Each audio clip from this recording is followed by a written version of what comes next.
கிறிஸ்துவில் அன்பானவர்களே, இயேசு கிறிஸ்துவின் நாமத்தில் நான் உங்களை வாழ்த்துகிறேன்.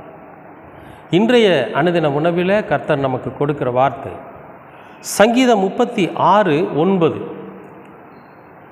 ஜீவ ஊற்று உம்மிடத்தில் இருக்கிறது, உம்முடைய வெளிச்சத்திலே வெளிச்சம் காண்கிறோம். ஜீவ ஊற்று உம்மிடத்தில் இருக்கிறது, ஆண்டவரிடத்தில் இருக்கிறது. நம்முடைய கடவுளாகிய தேவனிடத்தில் ஜீவ ஊற்று இருக்குது. ஜீவ ஊற்றுனா என்னன்னு கேட்டுறீங்களா? நம்முடைய ஜீவனுக்கேற்ற ஊற்று. இந்த ஜீவன் எதை பருக வேண்டும் என்று கர்த்தர் நியமித்திருக்கிறாரோ அந்த பானத்தை நாம் பருகணும். ஜீவ ஊற்று நம்ம சாகாமல் இருக்கணும். காலங்காலமாக அந்த ஜீவ தண்ணீர், அந்த ஜீவ ஊற்றை நாம் குடிக்கணும். அந்த ஜீவ ஊற்று உம்மிடத்தில் இருக்குது. யார் இடத்துல?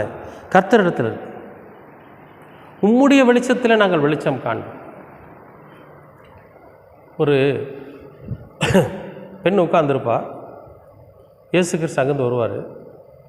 குடிக்கிறதுக்கு கொஞ்சம் தண்ணி கொடுங்கன்னு கேட்பேன். அப்போ அவங்க ரெண்டு இடத்துக்கு ஏதோ ஒரு பேச்சு நடக்கும்.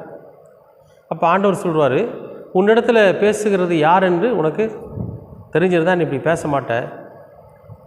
நீ குடிக்கிற தண்ணியை குடித்தா மறுபடியும் தாகம் எடுக்கும். ஆனால் நான் கொடுக்குற தண்ணீர் ஜீவ தண்ணீர், ஒரு காலம் உனக்கு தாகம் எடுக்கான்னு சொல்லுவார். அதுபோல் ஜீவ ஊற்று, ஜீவ தண்ணீர் யார்கிட்டருக்கு? ஆண்டவர்கிட்டருக்கு. அதுதான் ஜீவ ஊற்று. அவருக்குள்ளே இருந்து அது ஊறிக்கிட்டே இருக்குது. அது அல்ல குறையாது, குடிக்க குறையாது, படிக்க அது போர் அடிக்காது. அவ்வளவு அற்புதமான ஊற்று தான் அவருக்குள்ளே இருக்குது. இந்த வேதத்தின் வார்த்தைகள் இருக்குது பார்த்தீங்களா? எவ்வளோ நாள் படிச்சிங்கனாலும் இதில் சோர்வு ஏற்படாது. எத்தனை முறை இந்த பைபிளை படிச்சிங்கனாலும் சரி, அதில் நமக்கு நன்மையான காரியங்களைத்தான் இந்த வேதம் நமக்கு சொல்லுமே தவிர ஒரு நாளும் தீமையாய் நம்மை வழிநடத்தி விடாது. அதனால தான் ஆண்டவரிடத்தில் வரக்கூடிய வார்த்தைகள் ஜீவ வார்த்தை. அவருடைய வெளிச்சத்திலே நான் வெளிச்சம் காண்பேன். அப்போ கர்த்தருடைய வெளிச்சம்னா என்னன்னு கேட்டிங்கன்னா, இந்த வார்த்தைகள் தான் வெளிச்சம். இந்த வார்த்தை என்கிற வெளிச்சத்தில் நம்முடைய வாழ்க்கை என்கிற வெளிச்சம் பிரகாசி. இந்த ஆண்டவருடைய மனசிலிருந்து வரக்கூடிய அந்த ஜீவ ஊற்றுக்கு பார்த்தீங்களா, ஜீவ ஊற்றாகிய ஜீவ வார்த்தைகள், அவைகளை நாம் பருகுகிற போது, அந்த ஜீவ வார்த்தைகளை நாம் விசுவாசிக்கிற போது, அந்த ஜீவ வார்த்தைகள் நமக்குள்ளே உள்வாங்குகிற போது என்ன நடக்கும்? அந்த ஜீவ வார்த்தையினோட வெளிச்சத்தில் நம்முடைய வாழ்க்கை பிரகாசம் அடைஞ்சு அதில் நம்முடைய வாழ்க்கையில் இருக்கக்கூடிய வெளிச்சத்தை நம்மால் காண முடியும். அன்பானவர்களே, அப்படி இந்த வார்த்தைகள் எங்கே இருக்குதுன்னு கேட்டிங்கன்னா ஆண்டவரிடத்தில் இருக்குது. அதைத்தான் சொல்கிறா, ஜீவ ஊற்று உம்மிடத்தில் இருக்கிறது. அப்போ அவரிடத்திலிருந்து காலங்காலமாய் நமக்கு கிடைக்கிற அந்த ஊற்றிலிருந்து கிடைக்கக்கூடிய அந்த தண்ணீராகிய வார்த்தைகளை நாம் பருகுகிற போது நம்முடைய வாழ்க்கை பிரகாசம் அடையும், நம்முடைய வாழ்க்கை வெளிச்சம் அடையும். இருள் அடையாது, இருள் நீங்கி போகும். அதனால தான் சொல்கிறார் வெளிச்சம் அடையுன்னு. அப்போ நம்ம வாழ்க்கையில் என்னென்ன இருள் இருக்குதோ அந்த இருளெல்லாம் நீங்கி போயிடும். இந்த வேத வசனங்களை வாசிக்கிறப்போ கடவுளிடத்திலிருந்து நமக்கு கிடைக்கப்பட்டிருக்கிற ஜீவ ஊற்றாகிய இந்த வசனங்களை நாம் பருகுகிற போது நமக்குள் இருக்கக்கூடிய இருள் விலகி ஓடி வெளிச்சம், இந்த வார்த்தை என்கிற வெளிச்சத்தில் என்னுடைய வாழ்க்கையின் வெளிச்சத்தை என்னால் காண முடியும்.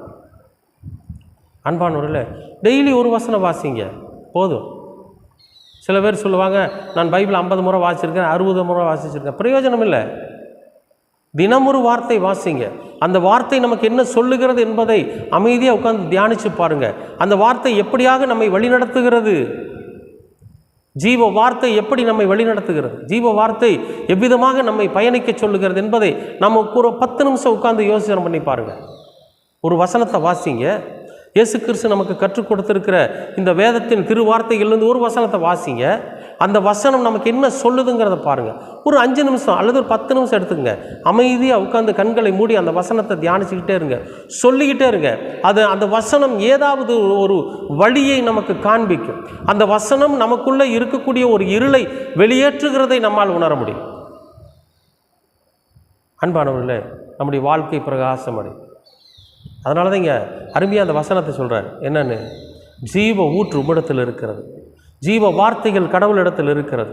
அந்த வார்த்தைகளை நாம் உள்வாங்குகிற போது நமக்குள் இருக்கக்கூடிய இருள் விலகி போய் இந்த வெளிச்சம் நம்முடைய வெளிச்சம். எப்படி ஒரு இருட்டு அறைக்குள்ளே ஒரு விளக்கு என்கிற வெளிச்சத்தை வர்றப்ப அந்த அறை முழுவதுமாக வெளிச்சமாக இருக்குது பார்த்தீங்களா? அந்த மாதிரி இந்த ஜீவ ஊற்று என்கிற இந்த வார்த்தை என்கிற வெளிச்சம் நமக்கு இருதயத்துக்குள்ளே உள்வாங்குகிற போது நம்முடைய வாழ்க்கை வெளிச்சமடையும். நம்மை சுற்றி இருக்கிற, நம்மை பிடித்திருக்கிற அந்தகார இருள் எல்லாம் நீங்கி போய் நாம் வெளிச்சத்தின் பிள்ளைகளாக மாற முடியும். நம்முடைய வாழ்க்கை பயணம் வெளிச்சத்திலே பயணிப்பதற்கு ஏதுவானதாக கர்த்தர் நமக்கு கிருபை செய்வார். அன்பானவர்களே, ஜீவ ஊற்று தேவனிடத்தில் இருக்கிறது. நம்பிக்கை வையுங்கள். நிச்சயமாகவே உங்களுடைய வாழ்க்கையில் வெளிச்சத்தை காண்பீர்கள். கர்த்தர் உங்களை ஆசீர்வதிப்பார். அன்பின் பரலோக தந்தையே, உமக்கு ஸ்தோத்திரம்.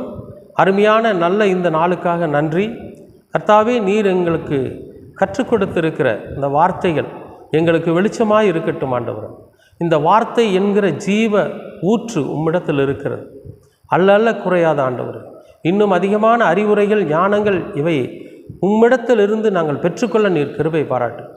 அந்த வார்த்தை என்கிற வெளிச்சத்தில் நாங்கள் எங்களுடைய வாழ்க்கையில் இருள்களை நீக்கி புதியதொரு வெளிச்சத்தை காண கர்த்தர் நீங்கள் கிருபை பாராட்டு. எப்பொழுதும் நீர் எங்களோடு கூட பயணிக்க வேண்டும் ஆண்டவரே. உடைய ஜீவ ஊற்றிலிருந்து வருகிற இந்த வார்த்தைகள் எங்களுடைய இருதயத்தை நிரப்ப வேண்டும் ஆண்டவரே.